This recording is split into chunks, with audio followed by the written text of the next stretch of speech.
Even as like a 5-year-old, she was saying like, okay, I want you to describe a beautiful day with sunshine and like try to be like that emotive in playing. So that's something that has stuck with me forever. So now that's what I do. I try to like kind of tell a story with what I play.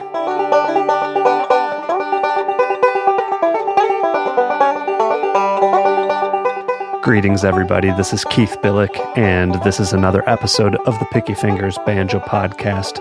I'd like to welcome all of you old friends back for this episode, and also welcome in any new listeners we have.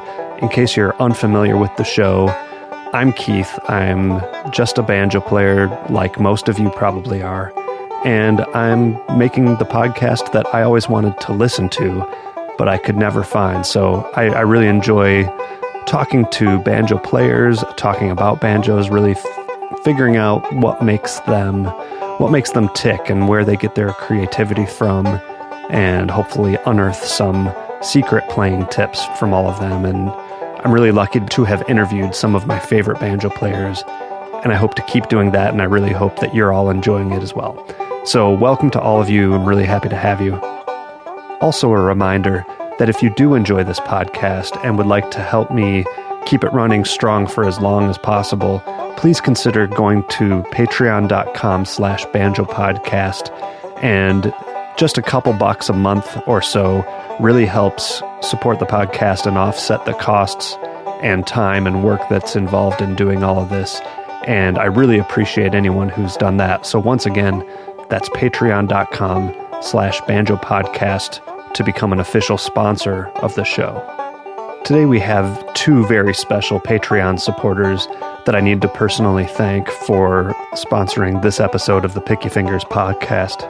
The first one is Bob Towsley, and I'm not sure where Bob is from or anything, but I'm so glad that he managed to find the podcast and become a listener, and of course that he also became a Patreon supporter. So Bob, thank you very much for your support. The other Patreon supporter of today's episode is Jordan Taylor, and like many of us, it seems like he is really sponging up as much banjo information and experiences as he possibly can. He's driving his family all over the place, went to Bela Fleck's camp and met a lot of his heroes, including Kristen Scott Benson, who just won the IBMA award. So congrats to Kristen. And thank you so much, Jordan, for tracking down the podcast and for your kind comments about that. So once again, if you'd like to join Bob and Jordan in supporting the show, that's patreon.com/banjopodcast. Other than that, the ways to support the show are to share it with your friends on social media. I'm on social media, Picky Fingers on Facebook. On Instagram, it's picky_fingers. And on Twitter, it's @banjopodcast. So follow me on all those. Spreading the word like that is a big help. So I really appreciate all of you who do that. You can email the show with any of your questions, comments, concerns, suggestions, any of those things. Send that to pickyfingersbanjopodcast@gmail.com. And I always love hearing from you that way too. Actually, speaking of emailing the show, I do have one specific type of request that I'm going to ask of you.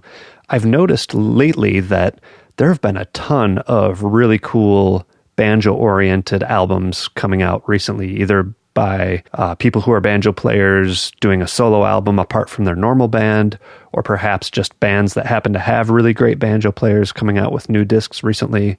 So I'm in the early stages of thinking about doing an episode just dedicated to new banjo releases. So what I'm asking you is if you know of any particularly excellent banjo recordings that have come out lately, and by lately I guess I mean this year or in the last 6 months or 8 months or so, let me know about them and what you think. I can't promise that I will get to listen carefully to every single suggestion. I do like purchasing the albums when at all possible, just to give the artist a little bit of, of that type of thanks for all their hard work and artistry.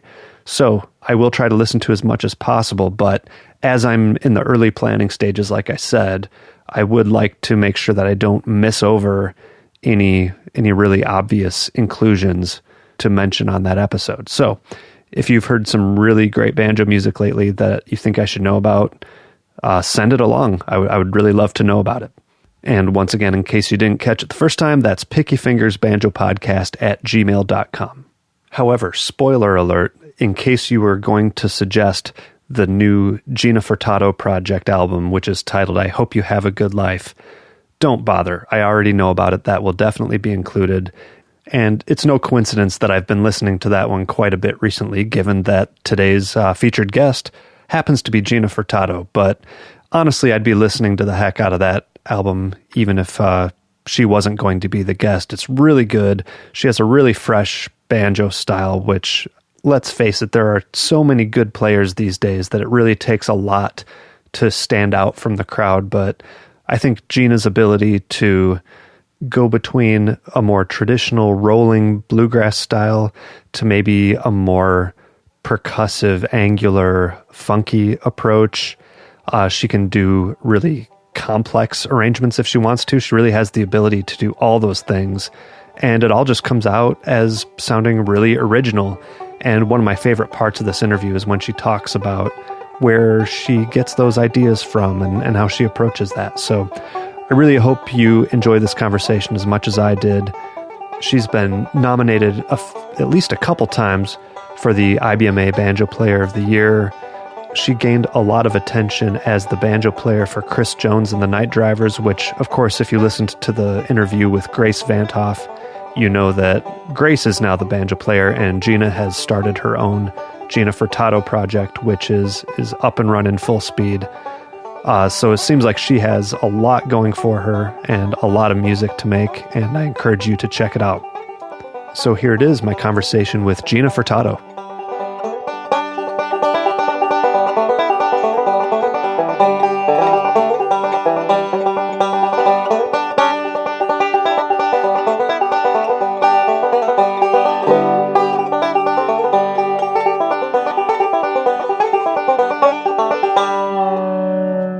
I live in Winchester, Virginia, and I was born and raised around that area. And I started playing the banjo when I was like 10 or 11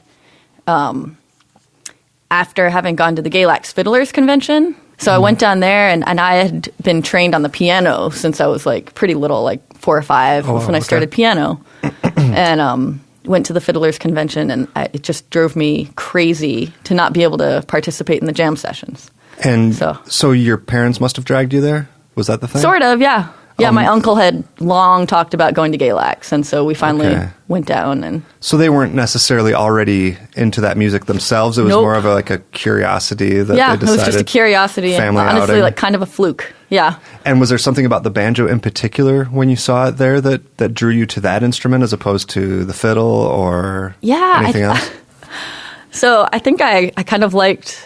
Like, it felt kind of rebellious to me. Like, I'd been doing piano, and it was classical music, and I just remember going to the piano lessons, and it's, like, so prim and proper and, like, stale, and, it just felt like, it felt rebellious and loud. I liked that it was, like, the loudest instrument, kicked off all the songs.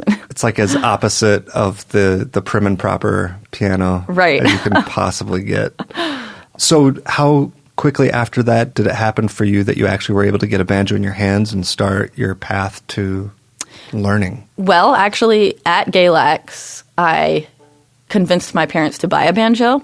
Oh, right on the spot. Yeah, I bought one at Galax from one of the vendors. It was $40. Yeah. Okay. Yeah, so it was like total beater, but they said that if I couldn't play it in the competition the next year, I'd have to pay them back for it. So for 10, 11 years old, that's a lot of money. Yeah, definitely. So I take it you were able to make good on that little deal you had? Yeah, I mean, it lasted a couple of months and then upgraded and, excellent. Didn't have to pay for it. Were you already listening to music then? I imagine, like, once you start playing, you have to get into what you're even supposed to sound like, or how did you Actually, I have never thought about that. I don't think I listened to a whole lot of bluegrass music. I mean, I listened to it when we started going to more festivals after that, and like competition, fiddlers conventions and things like that. And I think I was like mostly inspired by just the other musicians at the festivals. Yeah. Like I wasn't so much aware of like who was like the well-known banjo players. It was more who I saw around. Yeah, so it sounds like you kind of had the FOMO kicking in of seeing all the fun that people were having. Yeah, and absolutely. Just wanting to be a part of it. Mm-hmm. So how did you get to be a part of it? I know that you have a lot of like family band in your background and stuff. So so this must not have just been you. It was also you had siblings who were picking it up too. Yeah. So when I was learning the banjo, in the meantime, my siblings who had been trained on violin were making the conversion to fiddle. Okay. And then my sister, who had been trained on cello, switched over to bass. Okay. And then we just, not nearly as rebellious as you. I know. But like violin to fiddle, that's I know. easy stuff. It's a little mild. Cool. So who did you first get into eventually? Like, I mean, you must have eventually become aware of some players to look up to and to learn from. Well, I definitely listened to Earl right off the bat. Yeah. So listened to a lot of Earl, and ironically, I listened to a lot of Tony Furtado. And I think that no relation. No relation. Yeah. I think that my parents just picked up the album because we share the same last name. And then, lucky enough, it was actually a good choice. Oh man, even apart from that, yeah. So I was like totally influenced by his style and playing. Okay. And then Jens Kruger crept in there. Oh wow. Okay. I listened to a lot of him growing up. Listened to the Del McCurry band, Rob McCurry. Okay. So. And how did you actually learn? Were you able to find a teacher, or were you self-taught? Actually, I was self-taught for like the first year. Mm-hmm. And then found a Murphy Method DVD at the flea market and looked at the back of it and realized she lived like 30 minutes away. So, oh, yeah, cool. Yeah, so started getting lessons from Murphy. And she whipped me into shape really quick. And her whole thing is learning by ear, right? Yep. Is that something that we're here in an educational situation this weekend. Is that something that you do in your own teaching? Do you try to incorporate the I ear do learning? Actually. Yeah, I think it's... What's your advice for people to learn that way? Because I know tablature it can be a crutch. Of course, it can be very useful, but like, I don't know. What do you teach people of how to learn that way? Yeah, that's a good question. I think before you can really try to start learning a tune by ear, you need to be able to at least hum it, so you know the melody well enough to... Mm-hmm. You know the tune. Even if you can't play it on the banjo yet, you are familiar with it. So listening to what it is that you're setting out to learn as much as possible before trying to learn it is super helpful.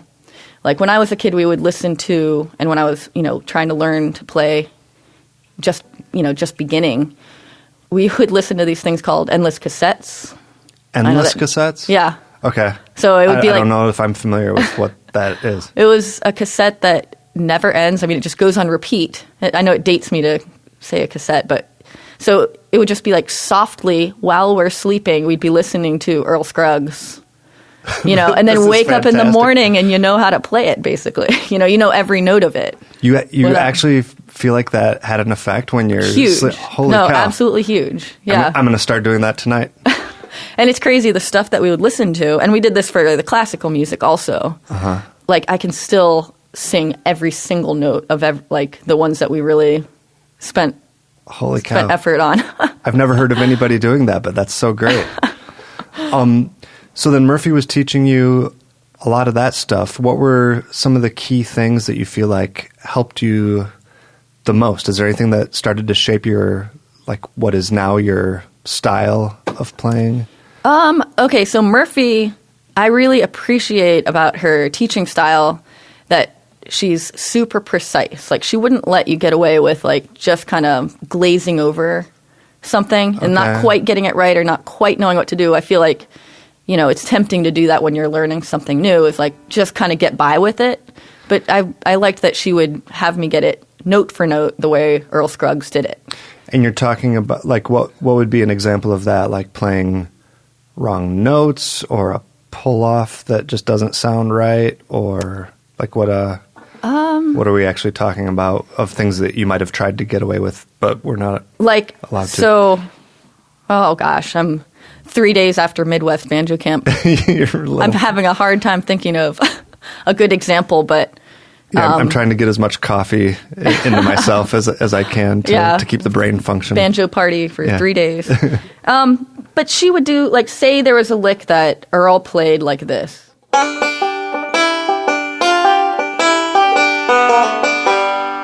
You know, she wouldn't let me go. Like, it would be note for note. Even if both ways were okay, it was just learning to be meticulous about what it is you were after. Yeah. So, not that it had to be played, not that you have to play exactly the way Earl does, but just training yourself to be meticulous. If that's your goal to play this, then do it right. Or maybe, you know, to give thought into every note that you're doing. Yeah. So it's not an accident. Everything is intentional. Like no detail is too small. Exactly. Like pay attention to the subtle little details. Cool. So what were your other musical influences? You mentioned that you listened to a lot of classical growing up, and now you have the Furtados and the Krugers of the world. And I guess I mostly ask that because I hear a lot of swing in your playing. Like your album that you have is surprisingly, or I guess I was surprised. I don't know what I was expecting, but it has a lot of swing elements. Was that something that you listened to specifically? How did that that show up? Yeah, I don't know. I just started writing and it just kind of happened. It just it was just logical. I think that like I hear stuff, you know, anywhere. Like in a grocery store, you hear music, or you know, in a movie or a TV show or something like that, and just pick up little snippets here and there. And I don't know. I guess that's where that stuff comes from. I don't really know. Just you do really well with the subliminal learning, apparently. I guess so. You learn in your sleep. Yeah. And when you're grocery shopping. Right. That's you're influenced by grocery store music. Yeah. I don't think I listen to a lot of swing ever. Huh. That's interesting. Yeah. Is that even conscious to you now that you have a lot of swingy songs? Do you even think about it like that? Yeah. I think now, like I feel like it kind of suits my voice for one thing. It's been long and hard, and you are feeling bad. Well, your true colors outshine the red. You show your true colors. Goodness, what a sight! I'm that helpless little moth who can't resist the light, because I've never ever met someone so warm and bright. Yes, your true colors suit me just right.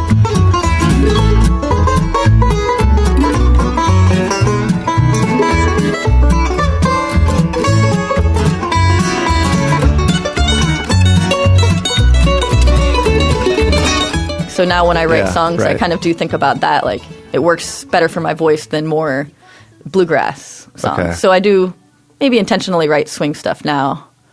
Yeah, that's interesting. So I'm jumping back and forth as far as chronology goes, but when did you start to, I don't know, get noticed a little more as a player, and what were some of the gigs that you got, or what other bands were you in as you advanced? I did a lot of like the fiddlers competition, you know, fiddlers conventions, or, you know, where it's just a competition and no hired bands. So, I mean, we would go to all these, as they call them, fiddlers conventions and compete. And that pays for your ticket, right? Yeah, you get in the door free. And like hundreds of people are lined up. Okay. Yeah. So that was really fun when I was a teenager. And then, I mean, I was gigging all throughout my teens, but nothing like particularly professional, or, you know, more like regional or Was it always bluegrass? Yeah, it was always bluegrass. I did play with a band right before I joined Chris Jones. I played with a band that was like more of a party band, sort of. Like we did wedding gigs and that whole deal, wedding gigs and private parties. So we did a lot of like pop covers and stuff like that. But always with your banjo? Yes. Oh, yes. Okay. Interesting. Yeah. And how did you come across Chris Jones? How did that all come about? He and the Night Drivers actually came to play at this like monthly concert series that band, the party band I was playing with, hosted. So they just happened to be coming through and they played that. And so that's where I met them. And was this Ned playing? Yeah. Okay. So that was Ned. Excellent. Yep. And then, you know, a couple months later, I was just thinking I want to, you know, I was ready to move on and do something different. So I reached out to John and I said, if you know anyone looking, you know, let them know I'm looking. Yeah. And he said, well, we might be looking. Oh, that was right around when Ned was leaving. So yeah, good timing. Yeah, it was just good timing. When I interviewed Grace recently, we of course touched on the fact that, I'm getting ahead of myself here. So what's the news concerning you and the Night Drivers here? Well, I have been playing with them about 3.5 years now, and it's been absolutely wonderful in every way. But I've been writing so much of my own music and enjoying playing with my own band. And I have another album coming out here soon. So in the fall, as of September, I'm going to be leaving and doing my own Gina Furtado Project full time. That's cool. What's that going to be in terms of like instrumentation? It will be banjo, fiddle, guitar, and bass. Okay, so still pretty much like it's still a bluegrass lineup. Bluegrassy-ish thing. Yeah. So I have already talked to Grace, who will be your successor, and we're talking about the shoes that she needs to fill, the job that Ned had and that Gina had. Yeah. Well, I'm super excited that she's doing it because I've known her forever and ever too. Oh, have you? Yeah, it's great. Yeah. She has her Michigan roots, so we're all very proud of her for doing that. But I remember there was some discussion with her about the shoes she needs to fill, and we were talking about Ned's shoes, and we were talking about wondering what shoes Gina wears that she would need to fill. And I'm happy to report that you have some. Oh, I've got Chacos, comfy sandals. Yeah, so. But I don't know if you can fill those shoes. They look kind of leaky. They won't be filled with anything. Chacos. Yeah. So let's talk about your actual playing more. How did you develop? Are there any specific skills or methods that you think really helped form the way you play now? Yeah, I mean, I definitely started very traditionally, under Murphy's guidance. She's a very traditional player. So I have that. That's kind of where I'm coming from. That's my foundation. Yeah. So I'm not as much of a melodic player naturally. I naturally lean back on the more traditional. Okay. More traditional being the roll-based. Yeah, more roll-based Scruggs style playing. That's kind of my comfort zone, I guess. Yeah, yeah. But I really like all different kinds of music. So, and again, my heroes were like Jens Kruger and Tony Furtado, and Ron Block is another one of my favorites. So. They're all just so unique. Yeah. So I think that was what always drew me in the most was these players that are just doing their own thing. Yeah. So little bits of all those guys, I like to think, kind of formed how I play now. Did you learn anything specific from any of those guys that you feel like you've incorporated specifically? What were your favorite Tony Furtado tricks that you learned from him, or is there something like that you could... I guess something that both Tony Furtado and Jens Kruger do a lot is they use double C tuning, which I've always loved that. So now I do a lot of that myself. Oh, interesting. So I like to do a lot of the double C tuning. And that just puts it in a different voice than you're maybe used to hearing? It's kind of old-timey sounding in its own way. Because clawhammer players use it a lot. Yeah, it is a common old-time tuning. Yeah. Cool. What's this instrument that you have? Let's talk about your tools. Well, sure. It's a Gibson RB3, early 90s, and it's a parts banjo. So somebody else put it together. So honestly, don't ask me about those parts. you don't even know what it is. If it plays well, I'm happy with it. Yeah, excellent. Yeah. Are there any other specific things that you're really partial to? Do you have some crazy secret bridge that you've found that is your favorite and that you think everyone needs to know about? The only thing that I'm a stickler for is the speed neck. So when I got this banjo, the first thing I did is sand off the varnish from the back. All the finish. Yep. And you just prefer the feel of that, or you feel it actually does speed you up a bit? I just prefer the feel of it. Yeah. Yeah, I just don't like the stickiness of the varnish. Yeah. Yeah. I guess the problem, though, that I do experience every once in a while is that it soaks in the moisture a little more. So if I'm not really good about oiling it every once in a while, then it goes out of tune more easily, and especially if you're traveling, What if it soaks up moisture? Does it become more flexible or it just changes the wood. So say I'm in Virginia and then travel to like Arizona. Yeah. It's just a shift, and it kind of can throw it out of whack. The Picky Fingers Banjo Podcast is brought to you by our official sponsor, Deering Banjos. Since 1975, Deering has firmly established themselves as the banjo specialists, creating some of the best 5-string banjos available today. Artists who use Deering banjos include 5-string legends such as Jens Kruger, Alison Brown, Ryan Kavanaugh, Terry Baucom, Eddie Adcock, Rhiannon Giddens, Mark Johnson, Tony Trischka, and many others. After being in business for over 40 years, Deering has always focused on 2 things: the quality of their product and their renowned customer service. Whether you have been playing all your life or just starting out on banjo, Deering offers a huge array of options at every price point, as well as truly personal customer service. Even if you don't play a Deering banjo currently, their website is still stacked with great useful information on banjo maintenance, playing tips, events, news, and more. So check out their site at deeringbanjos.com or give them a call on their toll-free number at 800-845-7791 to discover the perfect Deering banjo for you. And of course, tell them that the Picky Fingers Banjo Podcast sent you.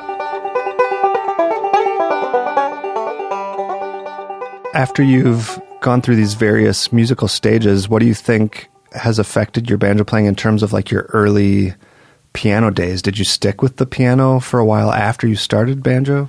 Maybe like a year or 2. Okay. Yeah. Was there anything from that you feel carried over or helped you in any way? Yeah, Is there a connection actually, there? yeah. It's amazing how like that early development as a musician like left a huge impact actually, because my teacher, her name is Irene Federica, and if you know the band Scythian, have you ever heard of Scythian? I don't think so.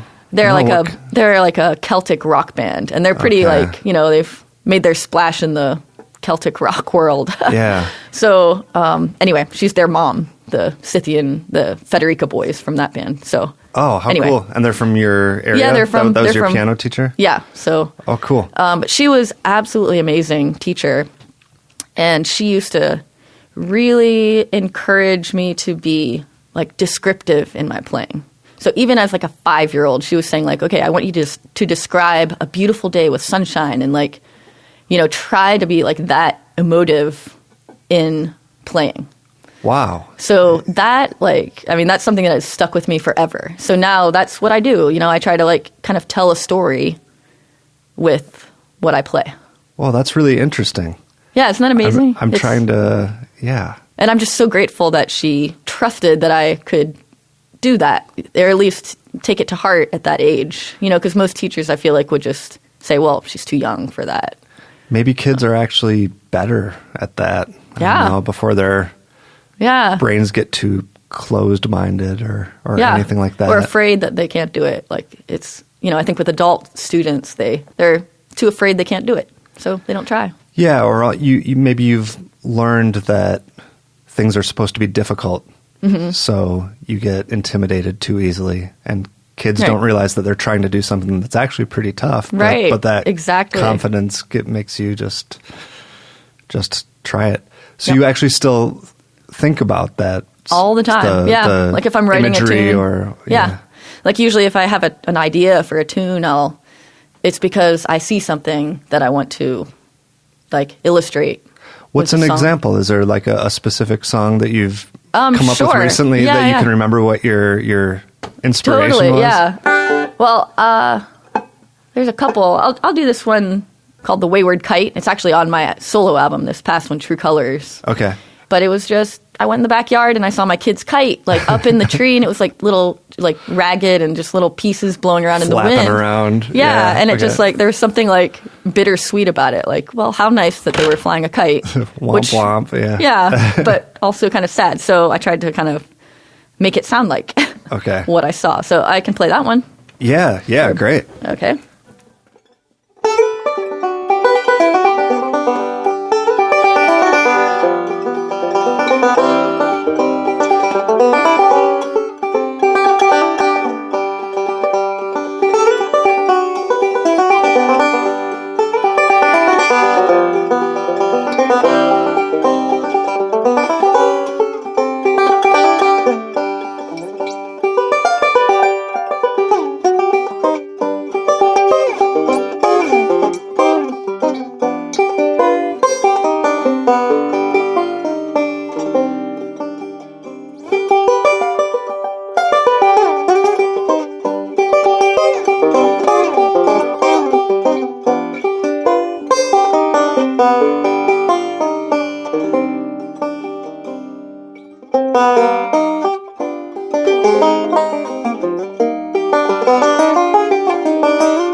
cool. I'm so glad I know that about that. Yeah, it makes it sound so much more... sound like a kite? Adventurous. Yeah, there's like an adventure aspect to it. And nice. Yeah, how cool. So do you write something like that all in one sitting? Because that had a lot of... I'm trying to remember. It's actually been a while since I wrote that one. I think I usually do, though. Huh. Yeah, I'll usually just... Because I get kind of like... You get bit by the bug, you know. You get a song in your head and then, you know. That's something that really fascinates me and that I like hearing people think about. When you compose, do you feel like you are taking an idea maybe that your hands have... not that hands can have ideas, but you know what I mean. Mm-hmm. Something that your hands do, or is it more you have to hear it in your head first, and then you're just trying to almost learn it from yourself? Yeah, that's interesting. I've noticed everybody does it so differently. Right, and anyone that's why I love to, asking about it, because everyone just has their own personal take on it, and maybe it's not even always the same for even one person. It's not always the same for me, but generally... It's like I said, like I'll either see something that I think is unique and different and I want to play, you know, illustrate it kind of. Or feel something that's kind of different, you know, that like I kind of want to play that. And so I'm trying to, I don't know, I'm kind of visual about it. I try to like make it sound or appear that way with with the music that I make. Like, could you actually hear some of that melody? I don't know, when you're looking up at a kite. Do you start hearing, or it's more just the overall feeling, I guess? I think it's more the overall feeling. Yeah. Okay. It's a tricky one. It is. And yeah, you used a lot of, I mean, that's a pretty complex piece too, I feel. Maybe it's not complex for you, but... No, that one was more like kind of classical-ish, you know. Not everything I write is like that by any means. You know, but that one was like more complex than all of my stuff. So yeah, definitely. How much have you worked on like your physical approach to the strings and picking? I feel like you have a fairly distinctive posture in terms of your... Yeah, I hold my right hand a lot different, and I've started to notice it more. Like I've been thinking about more lately about my own tone. Mm-hmm. And noticing that my hand position is a lot different than almost anyone else, which I think everyone's hand is shaped differently, so you should have your own position, but it's kind of interesting. But yeah, I would say that I'm not typically setting out to work on my hand position, but I do set out to get a certain sound. Yeah. So that has changed a lot about what my right hand position is. So I tend to move all over the place, like from the bridge all the way up to the fretboard, and make, you know, circles. And I do anchor, but not very solidly. You know, sometimes I don't anchor at all. What do you mean you make circles?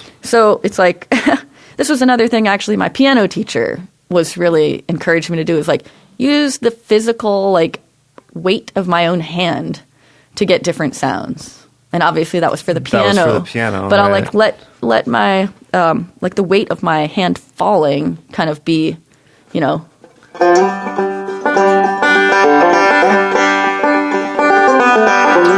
So I don't know if you could see that. Obviously the listeners can't see it. Yeah, I absolutely can. Yeah, you have a little bit of a wind up leading the thumb into the string, and that's not how you play 100% of the time, but for that example, it absolutely changes. Like for the more bluegrassy stuff, I'll stay planted closer to the bridge and just kind of stay put. But then, like with the Wayward Kite, what I just played, like that was definitely more fluid and needed more dynamics. So a lot of hand movement all over the head. Yeah, and tonal variations. Yeah. And another thing I noticed, and who was it? I believe Chris Pandolfi was saying that he thinks a lot about the angle of his actual... I'm cracking my knuckles here. The angle of his thumb as it picks. And I think he used to be more like this reverse hitchhiker thumb shape, and he's gone more to what I see you doing, which is a thumb that's bent either straight or even forward. Yeah, and I guess I don't know how much of that is even conscious for you. Or it's something I've become aware of as I've taught. It's something I didn't notice about myself until people wanted me to tell them what I was doing, Yeah. So, like, for the more bluegrassy stuff, I definitely keep it, like, the standard flattest part of the pick on the string. Like more of a parallel. Yeah, more parallel. Yeah. So,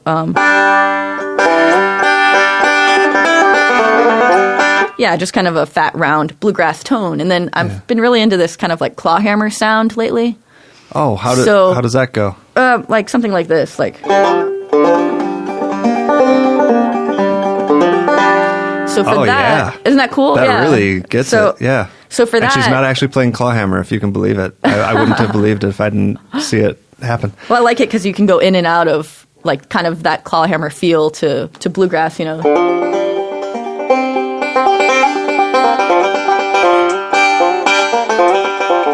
So you can kind of blend the two. Yeah. But for that, like when I'm trying to get that clawhammer sound, like a thumbnail is like kind of raspy. Yeah. Right? So I actually angle the pick like you wouldn't believe, like you get kind of like a dirtier sound. It's like a little straight bit of a rasp. 90-degree I'm really intrigued by this. Can you describe what you're like? The blade of your thumb is basically like perpendicular to string. Pretty much. But what's your yeah. actual how are you actually recreating the rest of that pattern? Yeah, like I'm trying to emulate like the bum ditties. Yeah, right. So like just very simply put, I guess it's like 3-5-1, and then just getting the right lilt to it, and that speaking of like the weight of the hand, like I use that a lot for that kind of thing. See how much it's moving? Yeah. So much so that you can even hear a little bit of like the head scraping, which I think adds to it. I think it adds like a cool rhythmic element to it. Yeah. I've been really into this like the past year or so, having fun with it. Yeah. So you said that was something that you address with your students now when you're teaching more. Yeah, I'll tell them about it. Yeah. What else? Is there anything else that's really common that your students tend to want to know about that you think is really important for people who are learning or making steps with their playing? About this particular technique or about just anything in general? Yeah, more general. Like, what do you get? What kind of questions do I get from them? I guess that's what I'm asking. I get a lot of questions, I guess, because my playing has like a bounce to it. Uh-huh. Like I like to, I don't know, let's see if I can demonstrate it.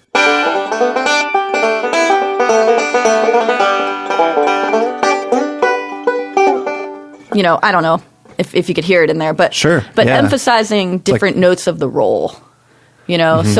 so it's not just all flat one monotone, like getting control of the right hand so you can emphasize one note over the other and kind of treat others like ghost notes, so they're just kind of there but not prominent. Yeah, implied a little more than... Yeah, so something like, let me just play like a forward roll or something.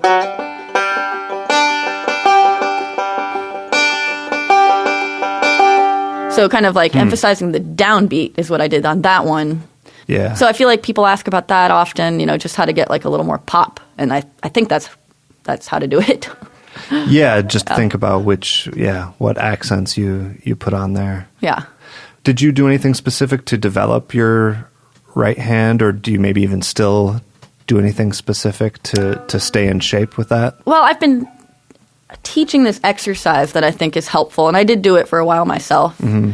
But again, like it's like when I practice, I tend to be more like I'm playing a tune and I want the tune to sound a certain way. Yeah. So I just hack away at it until it does. Yeah. But a little exercise that I've been teaching people is like go to like an F-shaped G vamp chord, and then just practice going down each string, say like 2 notes per string. And then emphasizing one of the 2 notes and backing off on the other. So like you're training yourself to, again, be more intentional about every single note that you play. So.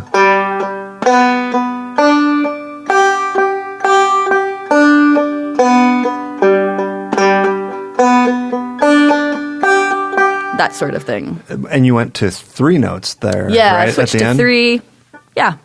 And just trying to like shake it up as much as possible. So you could do like, and can you do it backwards from that? Yeah.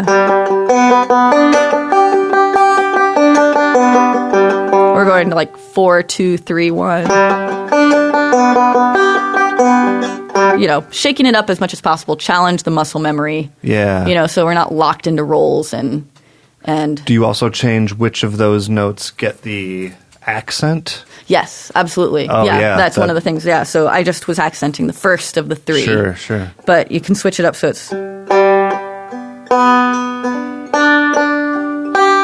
accenting the second, you know, just shaking it up, trying as many varieties, you know, variations on that as you can. Does that work its way into your playing, or is that more just a Well, I mean, that's drill? like kind of like it does work its way into my playing in that like just getting more control of dynamics. Mm-hmm. So like with the Wayward Kite, like I tried to, you know, back off on some spots, you know. Sure. Soften up on some. Yeah, it's very dynamic. So, definitely. So that exercise is about that. Like just like intentionally deciding how you want every single note to sound when you play it. So it's not just blazing on through them. Yeah. So with that, you're specifically doing all 3 notes, thumb, index, middle on each string at a time. Is that how you actually execute single string passages? Do you incorporate all 3 of your fingers? I do. I don't do a lot of single string myself, but yeah, when I do, I would use all 3. Okay. Cool. It just kind of depends on the tune, really, and what comes next, you know. Yeah. So. Yeah, sometimes it just feels like that's what you should do and more ergonomic or whatever. Right, depending on what finger you're going to need next, like for what lick you're going into or whatever. Yeah. So who do you consider some of your more, I mean, you already told us about some of the players that you learned from or that you were influenced by early on. Are there new players out there today who you really look up to and feel influenced by? Yeah, I'm just always like really interested in the people that are just making a completely new statement. Mm-hmm. You know, so we were just talking about Aaron Jonah Lewis because you did a great episode with him, and I was like, I wasn't aware that he played the banjo, but I was like super inspired by his completely unique approach to the banjo. Yeah. And in fact, I used some of his licks in one of my classes today. Oh, what was it? It was like kind of a ragtimey lick. Like it was a class about like stealing licks from other instruments to try to like veer you towards innovative playing. Yeah. You know, it's like kind of one step in that direction. Mm-hmm. So I can show you the lick. It was for Fireball Male. So we did all these different licks. I play with him often, and I don't know any Aaron Jonah Lewis licks, so I would. It was just a small one, but it was like he did this thing. It was like right, very ragtime piano sound to me. So I put it in Fireball Male like this, like it was like.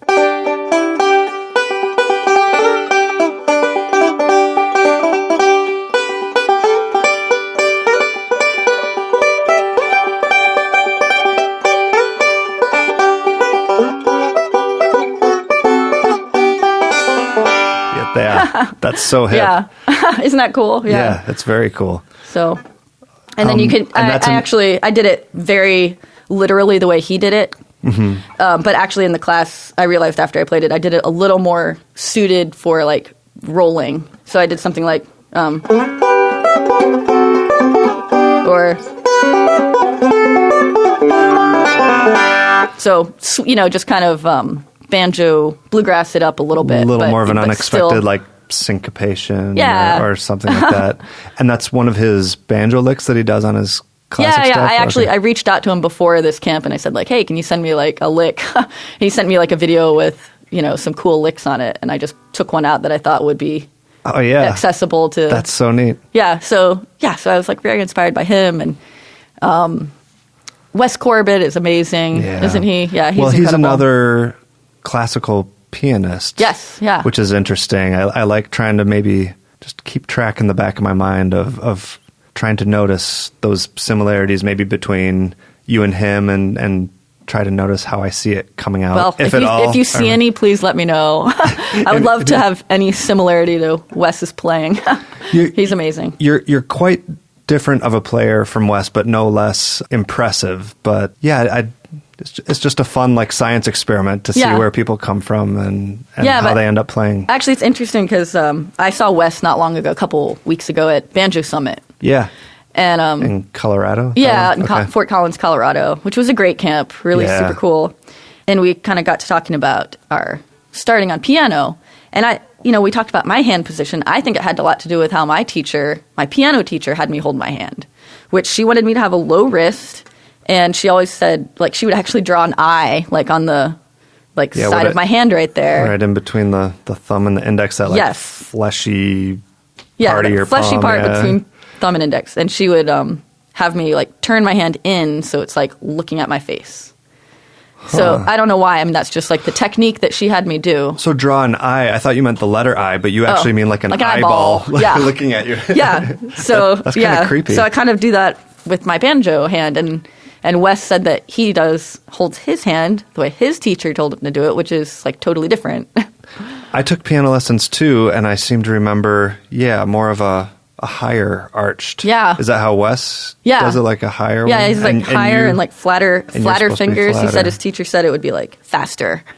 Huh. He could play faster if he had like flatter fingers. And my teacher wanted me to have like, I don't know how to explain it to podcast listeners, but that shape. When I used to teach banjo lessons, I never related this to piano necessarily, but I always said it's almost as if you are doing like a pull-up on a bar. Yeah, you're sort of curled around an imaginary holding like a bar, holding like a paper towel roll, right? Right. And then just with your thumb extended out. Yeah.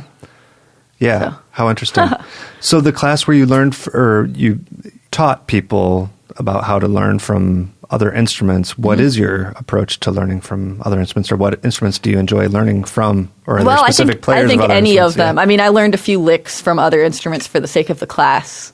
But I mean, the idea is just to expand like the ideas that you're getting. So it's like, we imitate in the beginning of our learning an instrument or learning anything. You imitate what's already been done, and that's a good thing, Great to imitate like your heroes. But then kind of so we learn all the great Earl Scruggs banjo licks or J.D. Crowe or whatever.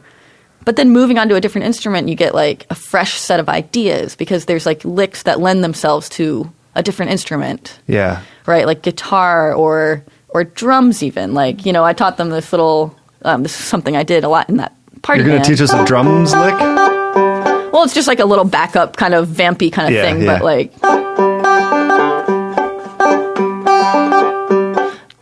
it's just something to start, kind of get you thinking outside the box. Yeah. And then from there, hopefully you start coming up with your own stuff entirely. Like not memorizing somebody else's lick, but coming up with your own. So and I don't know, looking at it from the other perspective, I'm always like really amused if you're playing with a mandolin player and they bust out a Scruggs lick. Yeah. I'm like, no, it's awesome. You're talking my language now. Right. And it's cool too because like if you learn like these old mandolin licks or something, you sound oddly very traditional, but yet fresh and new and innovative. And people, it's like, like, how does it sound so traditional? It's because you've heard it on a traditional mandolin break. Yeah. Just not on the banjo. So, do you know Ira Gitlin? Yeah. He was on the show and he said one of his, he's a Winfield winner. Okay. And a lot of his approach was, I think, is one of like the Foggy Mountain banjo songs. And he learned the dobro break. Oh, nice. For that exact reason. Right, he's like, it'll be recognizable. Yep. But they won't have actually heard that before. Like a banjo playing Josh awesome. Graves' solo. Love it. It's a good entryway into other new things that you want to think about. Is there anything else you want to say about your new project? I feel like we sort of touched on that and then moved away really quickly, and I at least wanted to give you as much opportunity as you want to like pitch that or tell us what to expect or I'm excited. I feel like I've got like a killer lineup for this band. Yeah. Did you already say who it was? No, I don't think so. Are you supposed to say? Or I think I can say. Yeah, okay. I don't think they'll mind. Okay. But I've got my sister who plays fiddle, Gina Furtado, and she's amazing. And then Max Johnson's playing bass. Yeah, great. And Drew Matalich on guitar. Okay. Do you know him? I don't, no. He played mandolin actually with Billy Strings for a while, and he's kind of a staple of the Asheville music scene. All right. Like he's just at all the music events down there. Yeah. Anyway, he's fantastic. So that'll be great. And then I'm just trying to book up Book Up 2020 primarily, and we're showcasing at IBMA. Mm-hmm. So we'll do that. And you've already recorded something? I already have a project in the can. I mean, another album in the can. I don't have the project in the can. That'd be weird. They're like people, Yeah. That's a large can. Yeah. No, yeah. So I have this album already recorded. We're just kind of, it'll be like, we haven't like set a release date, but it's all finished and probably end of summer, fall kind of thing. And you're singing and it's all except doing two songs I wrote myself, and singing all of them, and I'm super stoked about it. I just think it turned out great, and that's really cool. What are the internet things that people know to like track you down and make sure they get to come see you? All right, GinaFurtadoBanjo.com. Okay, is my website, and then I have an artist page on Facebook, Gina Furtado. Yeah. Track it all down. Yeah. Excellent. Hey, thanks again for giving us your time. Yeah. Thank you, Keith. Really enjoy your playing, and keep up the good work. Thank you. Cool. Thanks.